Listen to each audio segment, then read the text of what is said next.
오늘도 마음이 복잡하고 생각이 많으셨다면 잠시 이 말씀 앞에 조용히 앉아보셔도 좋겠습니다. 구독과 좋아요로 함께 해주시면 이런 마음 공부 이야기를 더 오래 이어갈 수 있습니다. 반야심경은 짧습니다. 아주 짧습니다. 그런데도 많은 분들이 평생 곁에 두고 있습니다. 길어서 귀한 경전이 아니라 짧지만 삶의 핵심을 찌르기 때문에 오랫동안 사람들의 마음에 남는 것입니다. 왜 이렇게 짧은 경전이 그토록 깊은 울림을 줄까요? 그 이유는 반야심경이 세상의 모든 문제를 복잡하게 설명하지 않기 때문입니다.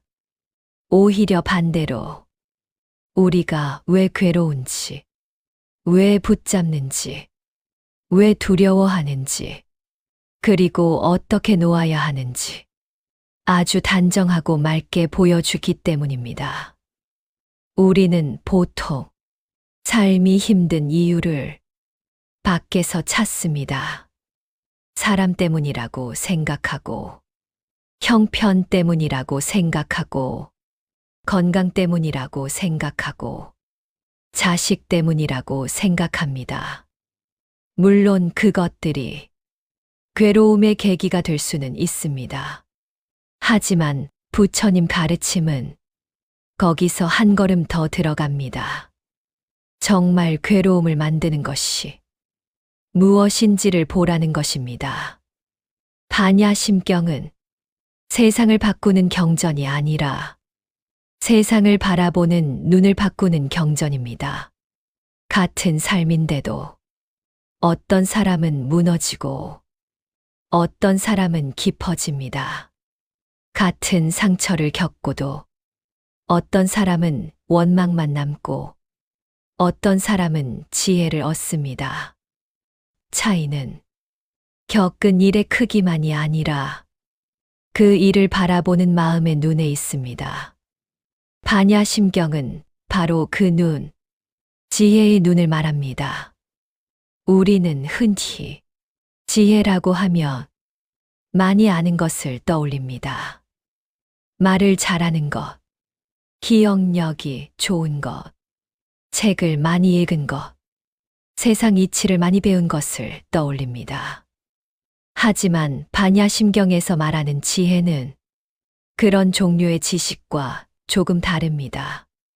이 경전이 말하는 지혜는 있는 것을 있는 그대로 보고 붙잡을 것을 붙잡지 않으며 놓을 것을 놓을 줄 아는 힘입니다. 쉽게 말하면 헷갈리지 않는 마음입니다. 좋은 것을 보고 영원할 것처럼 착각하지 않고 싫은 일을 겪고 세상이 끝난 것처럼 절망하지 않으며 지금 내 앞에 나타난 모든 것이 인연 따라 잠시 머물다 가는 것임을 아는 마음입니다. 그 마음이 생기면 괴로움이 완전히 사라지지는 않아도 괴로움에 끌려가지는 않게 됩니다. 반야심경을 이해하려면 먼저 공이라는 말을 무섭게 받아들이지 않아야 합니다. 많은 분들이 공이라고 하면 아무것도 없다는 말로 생각합니다. 허무하다는 뜻으로 오해하기도 합니다. 하지만 공은 인생이 텅 비었다는 말이 아닙니다. 공은 모든 것이 관계 속에서 이루어져 있다는 뜻에 가깝습니다. 혼자서 저절로 존재하는 것은 없고 따로 떨어져 완전히 고정된 것도 없으며 인연 따라 생겨나고 인연 따라 머물고 인연 따라 사라진다는 것입니다. 예를 들어 보겠습니다. 지금 내 손에 찻잔 하나가 있다고 해보겠습니다. 우리는 그냥 찻잔 하나라고 부르지만 그 안에는 얼마나 많은 인연이 들어있겠습니까? 흙이 있어야 하고 그 흙을 빚는 손이 있어야 하고 불이 있어야 하고, 유통이 있어야 하고, 가게가 있어야 하고, 그 가게까지 가는 길이 있어야 하고, 그것을 살 수 있는 돈과 시간과 마음도 있어야 합니다. 그러니 내 손에 있는 찻잔 하나는 결코 혼자 온 것이 아닙니다. 수많은 인연이 얽혀 지금 여기까지 온 것입니다. 이렇게 보면 찻잔은 비어 있는 것이 아니라 오히려 너무 많은 인연으로 가득 차 있습니다. 그런데 왜 공이라고 하느냐? 그것은 그 찻잔 안에 영원히 변하지 않는 따로 떨어진 본체 같은 것은 없기 때문입니다. 그릇도 깨질 수 있고, 색도 바를 수 있고, 언젠가 다른 자리로 옮겨질 수 있습니다. 있지만 고정되어 있지 않고, 분명히 눈앞에 있으나, 붙들 수 있는 실체로는 남아있지 않다는 뜻입니다. 사람도 그렇습니다. 우리는 누군가를 보며 말합니다. 저 사람은 원래 그런 사람이야. 나는 원래 이런 사람이야. 하지만 정말 그럴까요? 어릴 때의 나와 지금의 나는 같은 사람이면서도 이미 많이 달라져 있습니다. 생각도 달라졌고, 표정도 달라졌고, 좋아하는 것도 달라졌고, 견디는 힘도 달라졌습니다. 젊을 때는 못 견디던 일을 지금은 담담히 넘기기도 하고, 예전엔 중요하던 일이 지금은 아무것도 아니게 느껴지기도 합니다. 사람은 이렇게 계속 변합니다. 몸도 변합니다. 거울을 보며 왜 이렇게 늙었나 서운해질 때가 있습니다. 예전에는 안 아프던 곳이 아프고, 예전에는 밤새도 괜찮았는데, 이제는 조금만 무리해도 몸이 힘들어집니다. 그럴 때 우리는 변화를 자연스럽게 보기보다 잃어버린 것에 더 마음을 둡니다. 그래서 더 괴롭습니다. 반야심경은 이 변화를 막으라고 하지 않습니다. 변화를 바로 보라고 합니다. 봄이 지나면 여름이 오고, 여름이 지나면 가을이 옵니다. 낙엽은 떨어지지만 그 나무가 끝난 것이 아닙니다. 꽃은 지지만 봄이 사라진 것은 아닙니다. 우리도 마찬가지입니다. 젊음이 지나간다고 해서 삶의 뜻이 사라지는 것은 아닙니다.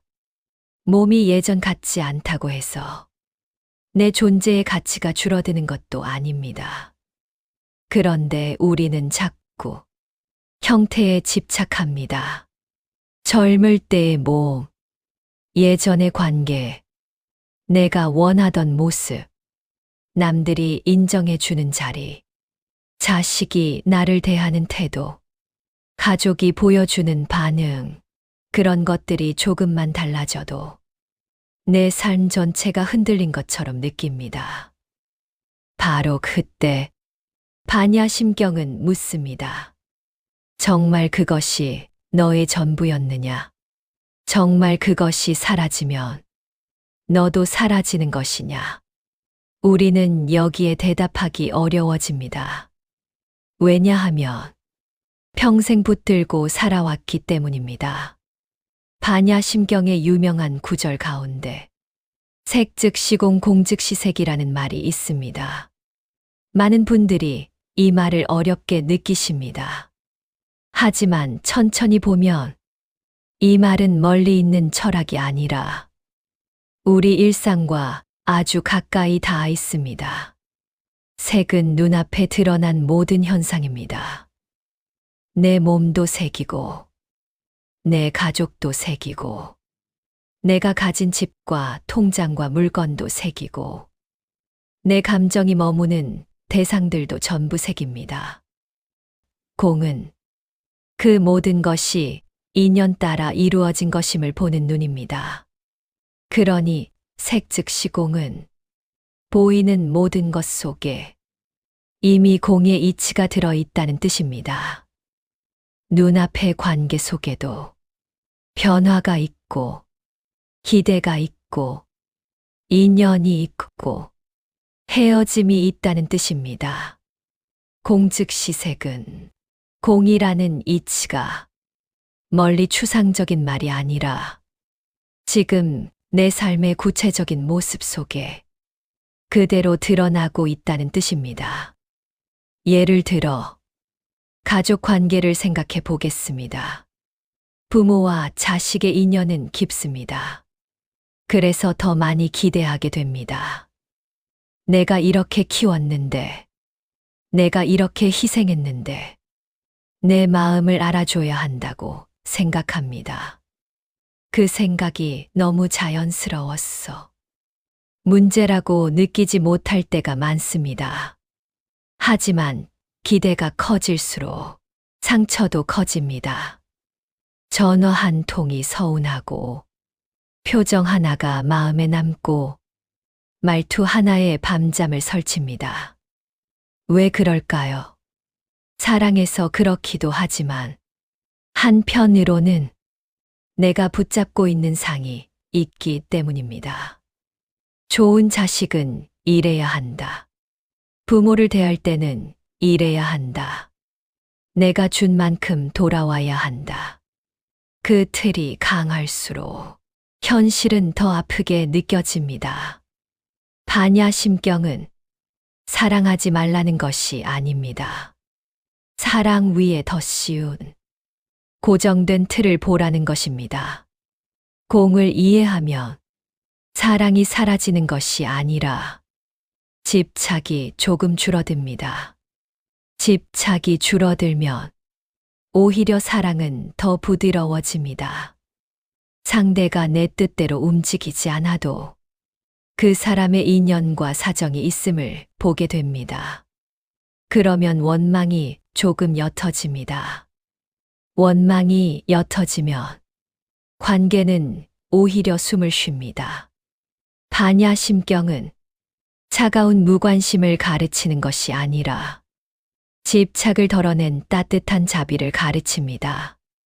또 하나 중요한 것이 오온입니다. 반야심경은 오온이 공하다는 것을 비추어 보면 모든 괴로움을 건널 수 있다고 말합니다. 오온이란 색수상 행식입니다. 몸이 있고, 느낌이 있고, 생각이 있고, 움직이려는 마음이 있고, 그 모든 것이 쌓여 남는 의식이 있다는 뜻입니다.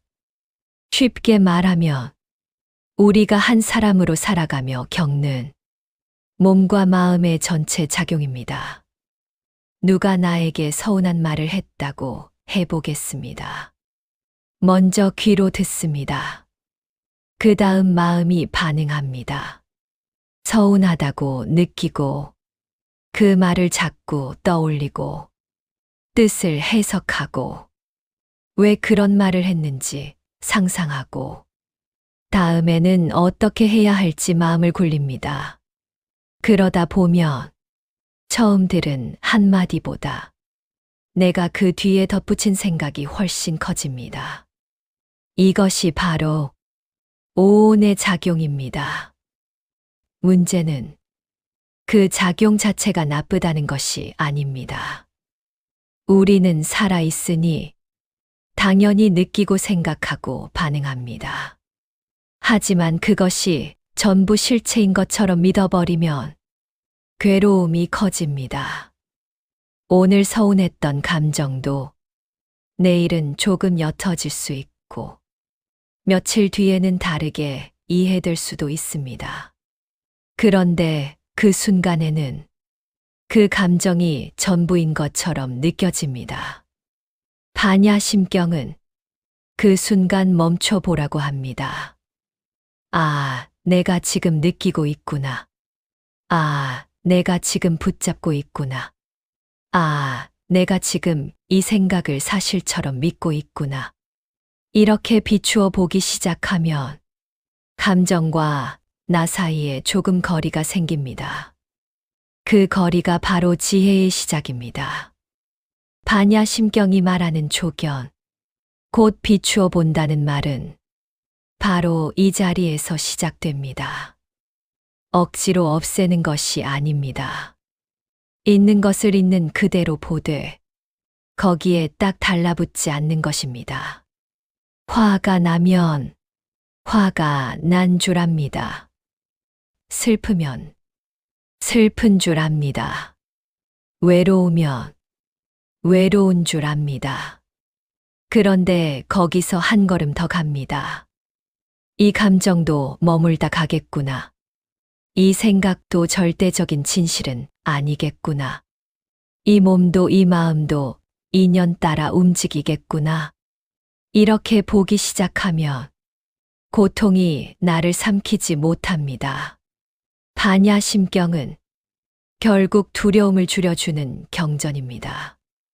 우리는 왜 그렇게 두려워할까요? 잃을까 두렵고, 변할까 두렵고, 사라질까 두렵고, 내 뜻대로 되지 않을까 두렵습니다. 그 두려움의 바닥에는 붙잡고 싶은 마음이 있습니다. 하지만 공의 이치를 알게 되면 붙잡을 수 없는 것을 붙잡으려 했다는 사실을 조금씩 받아들이게 됩니다. 그러면 무기력이 오는 것이 아니라 오히려 마음이 가벼워집니다.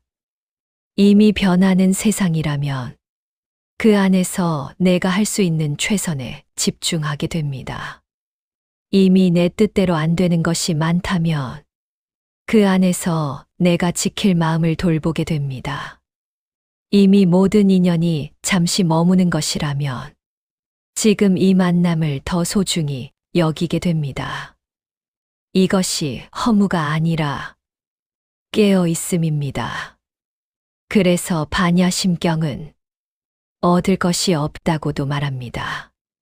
이 말 역시 오해하기 쉽습니다. 얻을 것이 없다니, 그럼 노력할 필요도 없고, 기도할 필요도 없고, 수행할 이유도 없다는 말인가? 이렇게 생각할 수 있습니다. 하지만 그 뜻이 아닙니다. 욕심으로 붙드는 방식으로는 결코 참된 평안을 얻을 수 없다는 뜻입니다. 깨달음을 무슨 물건처럼 얻으려 하고, 지혜를 자랑거리처럼 쌓으려 하고, 수행도 내 자존심의 장식처럼 붙들면 이미 거기서 멀어진다는 뜻입니다. 그래서 얻을 것이 없다는 말은 아무것도 하지 말라는 말이 아니라 붙드는 방식으로는 갈 수 없다는 가르침입니다. 수행은 하되 내가 잘났다는 마음으로 하지 않고, 기도는 하되 조건을 거래하듯 하지 않고, 독경은 하되 남보다 낫다는 마음으로 하지 않고, 그저 바르게 보고 바르게 살고 바르게 놓아가는 것입니다. 그 길 위에서 마음은 조금씩 밝아집니다. 반야심경 끝에는 주문이 나옵니다. 많은 분들이 그 주문을 외우면서 마음이 차분해졌다고 말합니다.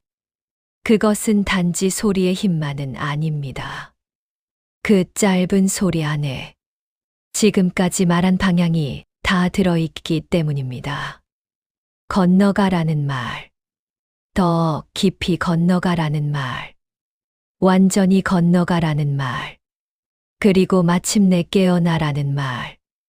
결국 반야심경은 우리에게 묻고 있습니다. 너는 아직도 이 강가에서 돌멩이를 붙들고 울고만 있을 것이냐? 아니면 비록 두렵더라도 지혜의 배를 타고 건너가 보겠느냐? 우리 삶을 돌아보면 참으로 많은 강 앞에 서 있습니다. 병의 강이 있고, 노화의 강이 있고, 외로움의 강이 있고, 관계의 강이 있고, 상실의 강이 있고, 죽음에 대한 불안의 강이 있습니다. 어떤 강은 얕아 보여도 깊고, 어떤 강은 멀리 돌아가야 하며, 어떤 강은 혼자 건너는 것처럼 느껴집니다. 그런데 반야심경은 말합니다. 내가 붙잡은 생각을 조금 놓고, 공의 이치를 조금 이해하면 건너지 못할 강은 없다고. 고통이 아예 없어져서가 아니라 고통을 대하는 눈이 달라지기 때문에 건널 수 있다는 것입니다. 이 가르침을 너무 어렵게만 들을 필요는 없습니다. 오늘 당장 할 수 있는 작은 실천이 있습니다. 첫째, 무슨 일이 생기면 바로 반응하기 전에 한 번 숨을 고르십시오. 지금 내가 보고 있는 것이 전부일까? 지금 내가 느끼는 이 감정이 영원할까? 이렇게 한 번 물어보십시오. 둘째, 서운함이 올라오면 상대를 바로 판단하기보다 내 기대가 무엇이었는지 들여다보십시오. 기대가 크면 상처도 큽니다. 기대를 다 버릴 수는 없더라도 기대를 사실처럼 믿는 마음은 조금 줄일 수 있습니다. 셋째, 몸의 변화 앞에서 자꾸 잃은 것만 세지 마십시오. 대신 지금 남아있는 것, 지금 가능한 것, 지금 감사할 수 있는 것을 보십시오. 젊음은 줄어들었을지 몰라도 깊이는 늘 수 있습니다. 힘은 줄어들었을지 몰라도 자비는 커질 수 있습니다. 속도는 느려졌을지 몰라도 보는 눈은 더 맑아질 수 있습니다. 이것이 바로 공을 이해한 삶의 자세입니다. 반야심경은 세상 밖으로 도망치라고 하지 않습니다.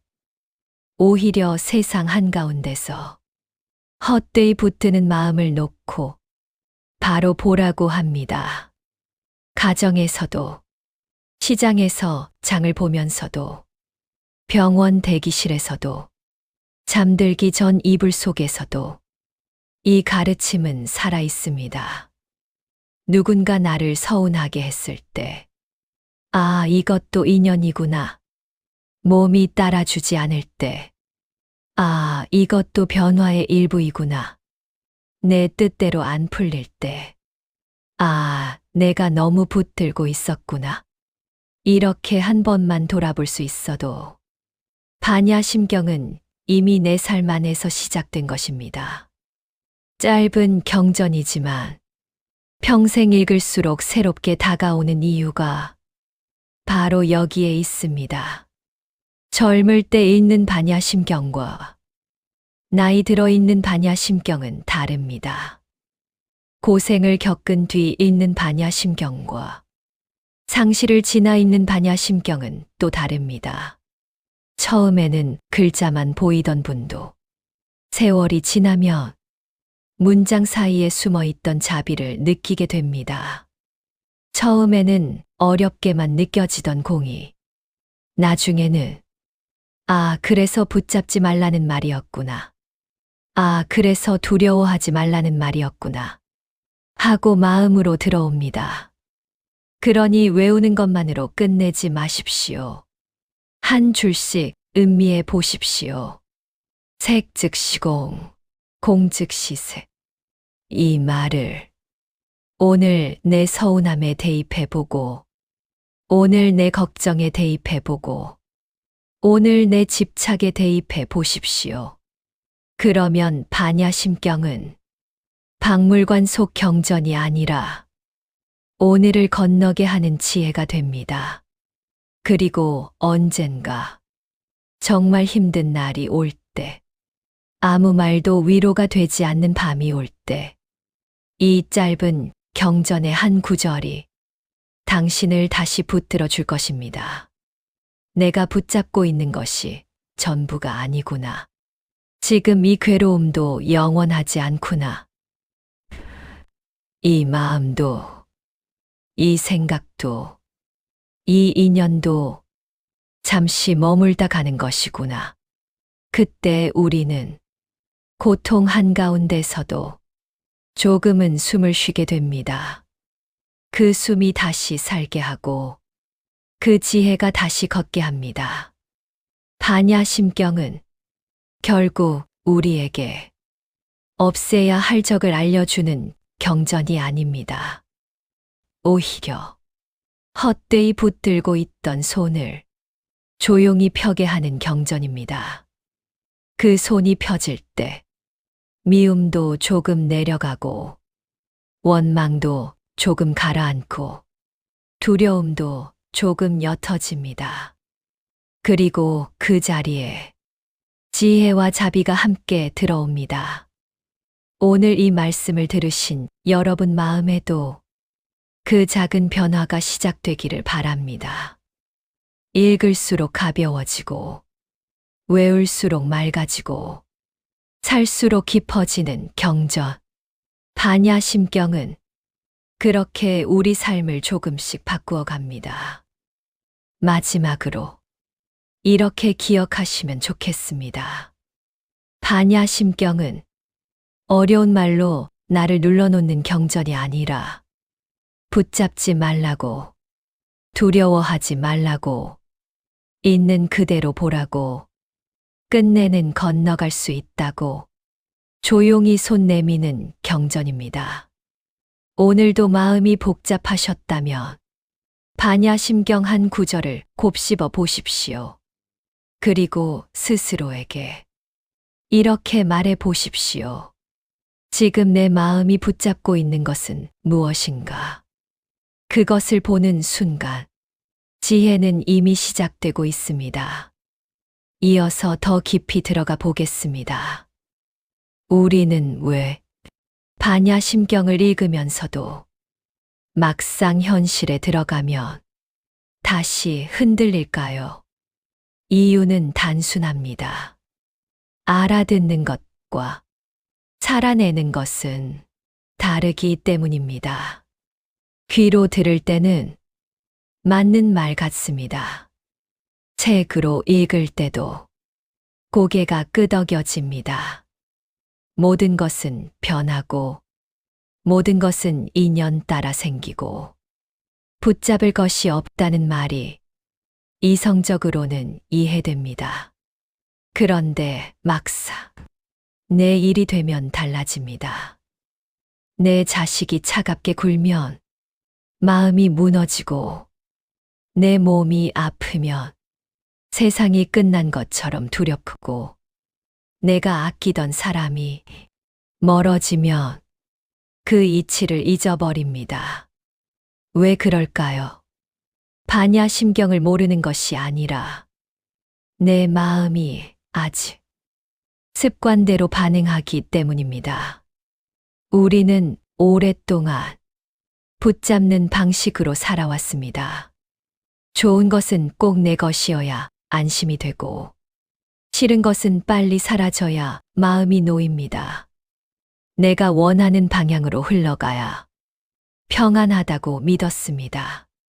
그 습관이 아주 오래되었기 때문에 지혜를 한 번 들었다고 했어 금방 사라지지 않습니다. 그래서 수행이 필요한 것입니다. 수행은 특별한 사람이 하는 것이 아닙니다. 내 마음의 습관을 조금씩 바로잡는 일이 수행입니다. 서운한 말이 들렸을 때 곧바로 상처로 번지지 않게 한 호흡 쉬어 보는 것. 불안이 올라왔을 때 그 불안을 사실로 단정하지 않고 지나가는 마음으로 보는 것. 누군가를 미워하게 될 때 그 감정 위에 바로 말을 얹지 않고 하루만 더 지켜보는 것. 이런 것이 다 수행입니다. 반야심경이 우리에게 주는 힘은 바로 이 지점에서 드러납니다. 이 경전은 당장 세상을 편하게 만들어주는 주문이 아니라 마음이 세상에 끌려가지 않게 만드는 지혜입니다. 그러니 반야심경을 가까이 하는 사람은 문제가 아예 없어지는 사람이 아니라 문제 앞에서 무너지는 시간이 짧아지는 사람입니다. 상처를 안 받는 사람이 아니라 상처 속에서도 길을 보는 사람입니다. 이 차이는 시간이 갈수록 아주 커집니다. 같은 10년을 살아도 한 사람은 원망으로 늙고 다른 한 사람은 통찰로 깊어집니다. 같은 외로움을 겪어도 한 사람은 버려졌다고 느끼고 다른 한 사람은 이제 내 마음을 돌볼 시간이라고 느낍니다. 같은 병을 겪어도 한 사람은 끝이라고 생각하고 다른 한 사람은 몸의 변화를 통해 삶을 다시 배웁니다. 그래서 반야심경은 지금 편한 사람보다 지금 흔들리는 사람에게 더 귀합니다. 괴로움을 겪지 않는 사람은 지혜의 필요를 잘 못 느낍니다. 하지만 삶이 무겁고 마음이 뜻대로 안 되고 잡고 싶은 것이 자꾸 멀어질 때, 그때 비로소 이 짧은 경전의 말들이 가슴에 들어옵니다. 우리는 자꾸 형태만 보며 삽니다. 누가 나에게 잘해주는지, 누가 나를 무시하는지, 무엇을 가졌는지, 얼마나 잃었는지, 남과 비교해 어디쯤 있는지, 자꾸 눈에 보이는 것에만 매입니다. 그런데 반야심경은 형태를 부정하는 것이 아니라 형태의 진실을 끝까지 보게 합니다. 꽃이 아름다운 이유는 영원에서가 아닙니다. 피었다가 지기 때문입니다. 노을이 아름다운 이유도 붙잡을 수 없기 때문입니다. 사람의 말 한마디가 오래 남는 것도 그 말이 지나가 버리기 때문입니다. 결국 우리가 소중하다고 느끼는 거의 대부분은 무상하기 때문에 소중합니다. 그런데 이상하게도 우리는 무상한 것을 사랑하면서도 무상하지 않기를 바랍니다. 여기에 괴로움이 생깁니다. 반야심경은 사라질 것을 사랑하지 말라는 것이 아니라 사라질 수 있음을 알면서 사랑하라고 합니다. 이 차이는 굉장히 큽니다. 사라질 수 있음을 알면 소유보다 감사가 먼저 생깁니다. 영원하지 않음을 알면 강요보다 배려가 먼저 생깁니다. 내 것이 아니라는 사실을 알면 집착보다 돌봄이 먼저 생깁니다. 그래서 공을 이해한 사람은 사람을 함부로 대하지 않습니다. 어차피 다 공한데 뭐가 중요하냐고 허무하게 살지 않습니다. 오히려 반대로 더 정성스러워집니다. 왜냐하면 지금 이 만남이 영원하지 않다는 것을 알기 때문입니다.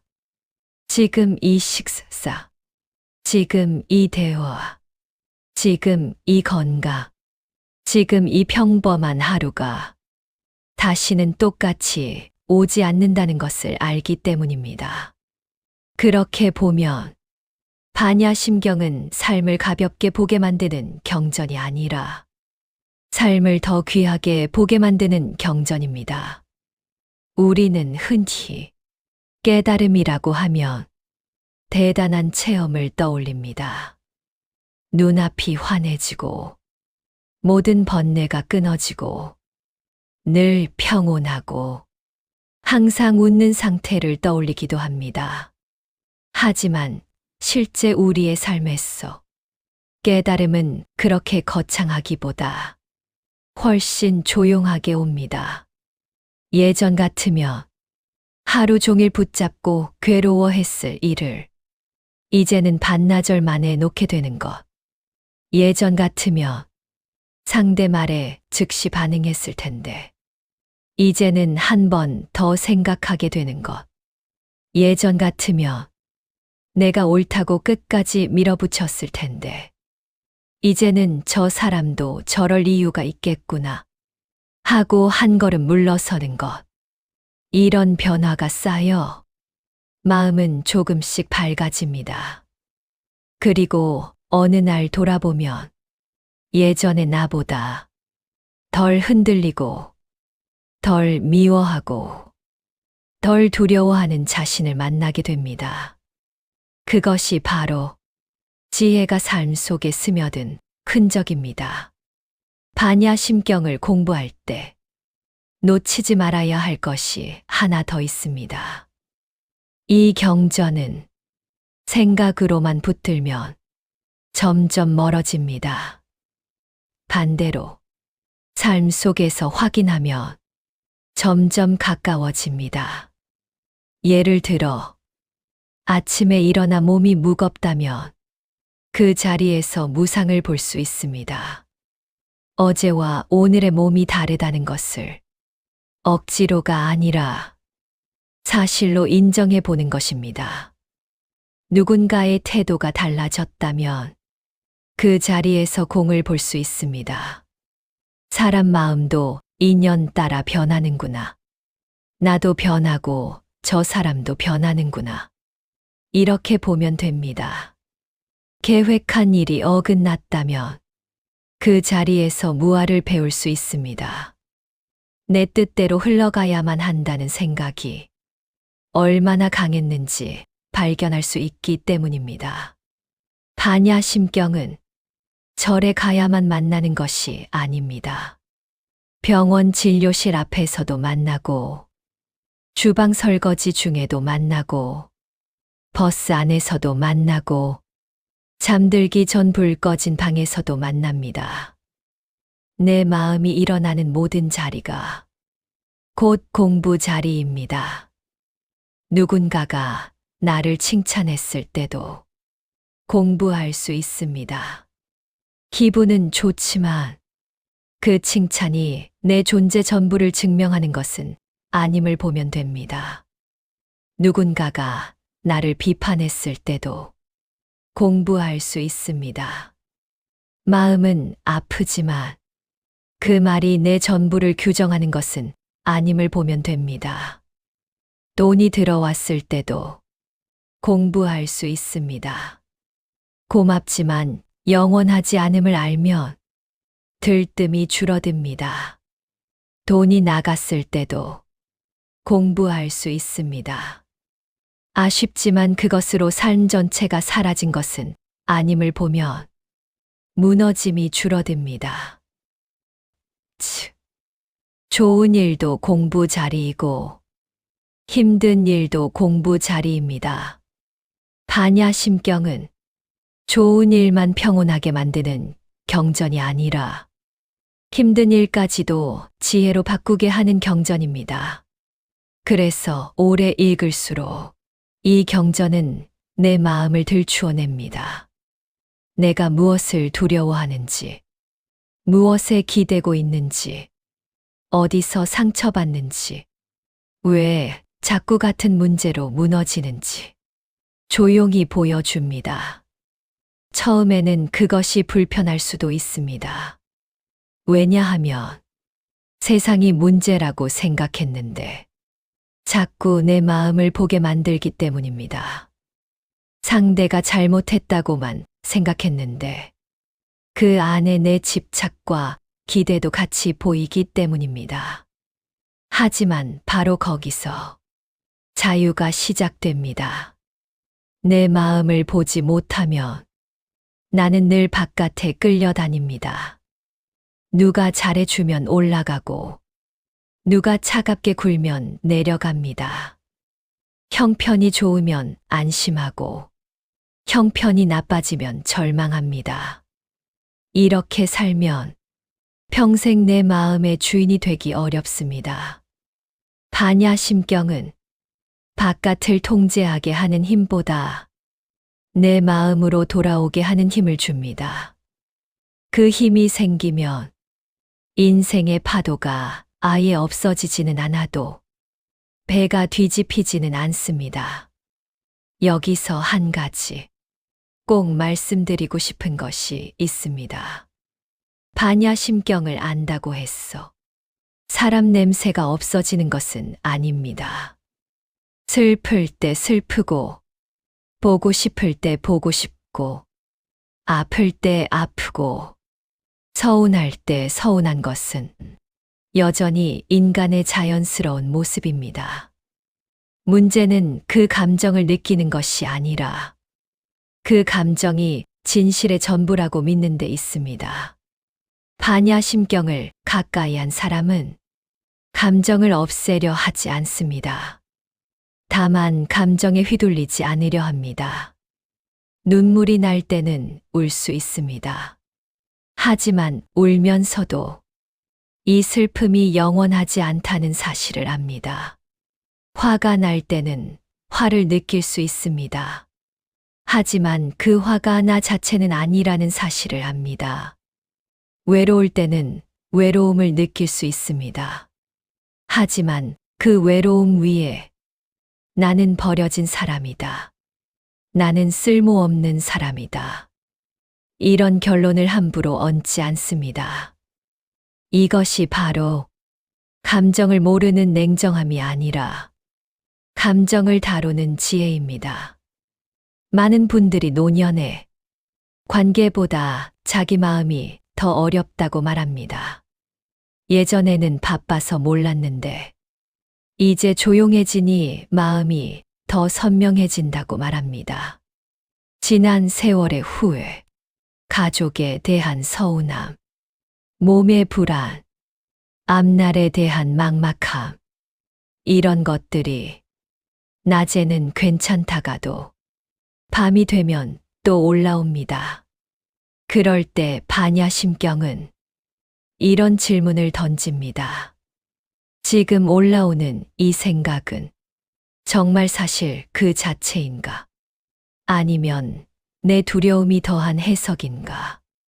지금 내가 붙잡고 있는 이 마음은 지금 이 순간에 도움이 되는가? 아니면 나를 더 아프게만 하는가? 지금 내가 놓지 못하는 것은 정말 놓을 수 없는 것인가? 아니면 놓으면 내가 무너질까 두려운 것인가? 이 질문을 반복하다 보면 마음은 조금씩 본래의 자리로 돌아옵니다. 반야심경이 말하는 자유는 특별한 능력이 생기는 자유가 아니라 쓸데없이 얽매이지 않는 자유입니다. 남의 말 한마디에 온종일 끌려가지 않는 자유, 지나간 일 하나에 몇 년씩 묶여 있지 않는 자유, 아직 오지 않은 내일을 오늘부터 다 두려워하지 않는 자유, 내 자식, 내 재산, 내 체면, 내 뜻, 이런 것들에 내 존재 전부를 걸지 않는 자유, 바로 이런 자유입니다. 그래서 반야심경을 오래 읽은 분들 가운데는 말수가 줄어드는 분이 있습니다. 할 말이 없어서가 아니라 꼭 해야 할 말과 굳이 안 해도 될 말을 구분하게 되었기 때문입니다. 분노가 사라져서가 아니라 분노를 바로 입 밖으로 꺼내면 그 뒤가 더 괴롭다는 것을 알게 되었기 때문입니다. 욕심이 아예 없어져서가 아니라 욕심을 다 따라가도 끝내 마음이 채워지지 않는다는 것을 몸으로 알게 되었기 때문입니다. 이런 분들은 겉으로 보기엔 조용하지만 속은 오히려 더 단단해집니다. 그 단단함은 고집이 아니라 통과해 본 사람의 힘입니다. 반야심경은 바로 그런 힘을 길러줍니다. 짧지만 삶을 오래 견디게 하는 힘, 무너지지 않게 하는 힘이 아니라 무너졌다가도 다시 중심을 찾게 하는 힘. 그 힘이야말로 노년의 삶에서 정말 귀합니다. 앞으로 갈수록 우리는 더 많은 것을 놓게 됩니다. 젊음도 놓고, 속도도 놓고, 일부 관계도 놓고, 옛 방식의 자존심도 놓아야 할 때가 옵니다. 그때 놓는 것을 패배로만 보면 마음은 계속 어두워집니다. 하지만 반야심경의 눈으로 보면 놓는 것은 단지 끝이 아니라 본래의 자리를 찾아가는 과정이 될 수도 있습니다. 꽉 쥐고 있던 손을 펴면 비로소 피가 통하듯이 꽉 붙들고 있던 마음을 조금 놓으면 비로소 삶이 다시 흐르기 시작합니다. 그러니 너무 조급해하지 마십시오. 반야심경은 하루아침에 다 이해되는 경전이 아닙니다. 오늘 한 줄 이해하고, 내일 한 줄 더 이해하고, 어느 날은 이해가 안 되는 날도 있고, 또 어느 날은 내가 지금까지 왜 몰랐을까 싶게 들어오는 날도 있습니다. 그렇게 반복해도 좋습니다. 중요한 것은 한 번 듣고 끝내지 않는 것입니다. 매일 다 외우지 못해도 괜찮습니다. 한 구절만 붙들어도 됩니다. 색 즉 시공, 공 즉 시세, 조겨놓은 계공, 도일 최고의 마음에 남는 한 줄을 오늘 하루에 대입해 보십시오. 그러면 반야심경은 글자가 아니라 길이 됩니다. 마지막으로 이 말씀을 드리고 싶습니다. 우리는 모두도 자기만의 괴로움을 안고 삽니다. 겉으로는 멀쩡해 보여도 속에는 저마다의 사정이 있습니다. 그래서 사람을 쉽게 단정하면 안 됩니다. 나 역시 완성된 사람이 아니고 상대 역시 한순간으로 다 설명할 수 없는 존재입니다. 공을 이해한다는 것은 나를 가볍게 여기거나 남을 무시하는 것이 아니라 서로를 함부로 재단하지 않게 되는 것입니다. 그 눈이 열리면 판단보다 자비가 앞서고 비난보다 이해가 앞서고 원망보다 연민이 앞섭니다. 그것이야말로 반야심경이 결국 우리를 데리고 가려는 자리입니다. 고통이 없는 삶이 아니라 고통 속에서도 눈이 흐려지지 않는 삶, 관계가 없는 삶이 아니라 관계 속에서도 집착에 삼켜지지 않는 삶, 늙지 않는 삶이 아니라 늙어가는 과정 속에서도 존엄을 잃지 않는 삶.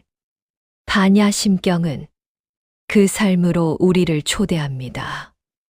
오늘 여기까지 들으셨다면 이제 당신 마음에도 작은 빛 하나가 들어왔을지 모릅니다.